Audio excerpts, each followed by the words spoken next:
So the deal has now been finalised between Olympus and JIP, Japan Industrial Partners. And in this video, which is a follow-up to my original video on the subject back in July, I just want to update you on the basics of what is now known. So stick around.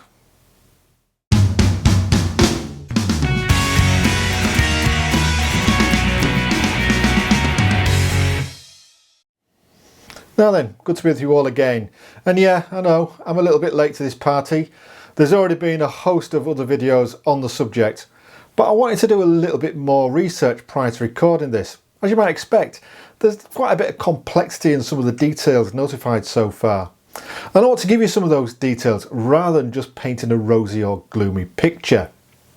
Okay, so Olympus and JIP announced on the 30th of September that they had concluded a definitive agreement, which will ultimately see the imaging business of Olympus being transferred on the 1st of January 2021 to a new company, OJ Holdings Limited, which itself has been established by JIP for the purpose.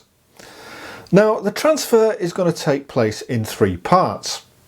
First of all, a wholly owned subsidiary of Olympus, to be called OM Digital Solutions Corporation, will be established by Olympus in mid-October and then split out early in November.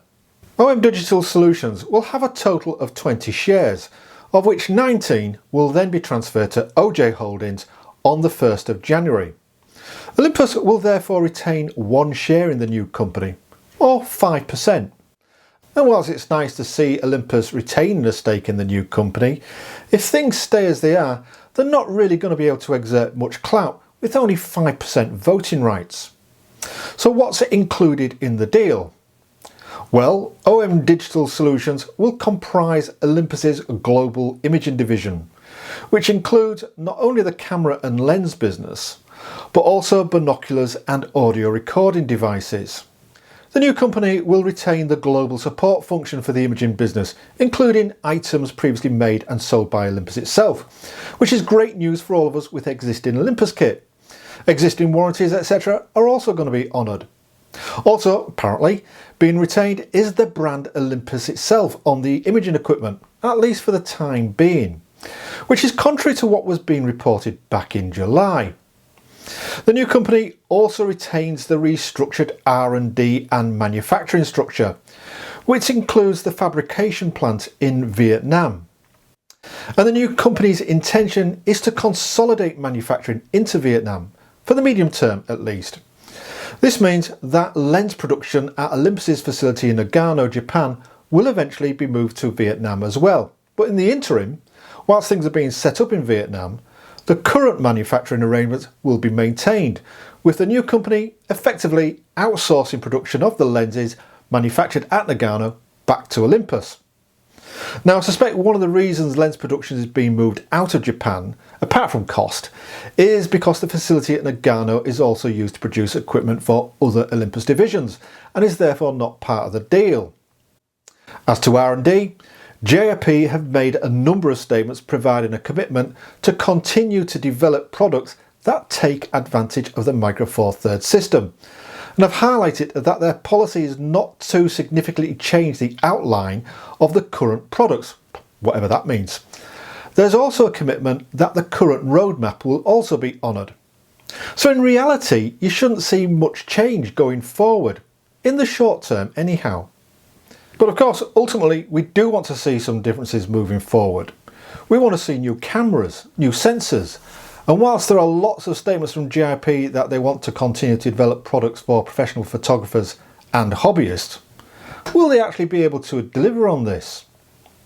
As highlighted in my previous video, with life science and medical divisions of Olympus also using imaging technology, a symbiotic relationship exists between them and the imaging division. It's reported that apparently a few years ago, a number of key individuals were moved out of the imaging division into other divisions for both cost reasons and to transfer the know-how. JIP themselves are apparently reported as having concerns over securing suitably skilled R&D resources as part of the deal. No doubt it'll come down to how much money they intend to put up to secure such talent. And talking of money, JIP apparently expect annual sales moving forward to be down by about 30 to 40% over last year's figures, which in itself saw Olympus Imaging division make a loss of 10.3 billion yen, about £75 million. But JIP have also stated that they're expecting to be able to return the business to profit within the first year, and that this will be sustainable, and not just as a result of restructuring or selling off factories.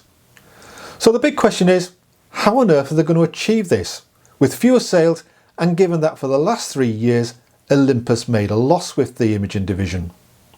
Well, JIP have highlighted that they're looking to expand the video provision, both at a consumer level and also for business, for such things as surveillance cameras and drones. But these are stated to be medium to long-term aims. So it'll be interesting to see how they achieve profitability in the short term. We don't know the full details of the financial deal with Olympus, and there are many weird and wonderful mechanisms that can be used for such deals.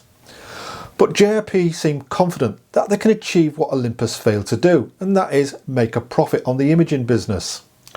There are lots of good words coming out of JIP as to the future, but these will only be of value when we see results.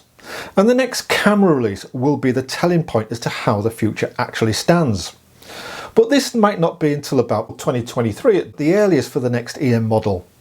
Looking at the previous release schedule, the cameras from the EM range that would be up next to be replaced are the EM1X and the EM5 Mark III, which were both launched in 2019. Also, regarding the future of the Micro Four Thirds system as a whole, much will depend on what Panasonic themselves do going forward. For me, I really hope that OM Digital Solutions do well. I enjoy using my Micro Four Thirds system and I hope it continues. But of course, this might not be the end of the story. Many of the financial press highlight that investment companies such as JIP tend to hold on to acquisitions for about 10 years, and after turning them around, they usually sell such companies on. So only time will tell. Well, I hope that was of use to some of you.